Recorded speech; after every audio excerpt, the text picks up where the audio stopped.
Hello, dear friends. This is the phone support channel. It's very easy to do. Before you start watching this video, please subscribe to the channel and give it a like. Thank you. In this, I want to show and tell you how to clear all the cache in the TikTok app. Then click on the three bars in our profile. Then click on Settings and Privacy.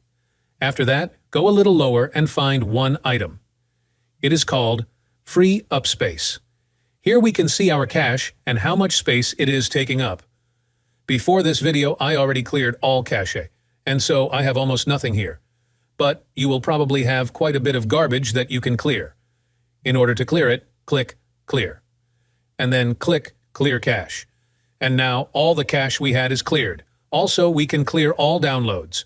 To do this, we press Clear and clear the effects and other downloaded files in the phone.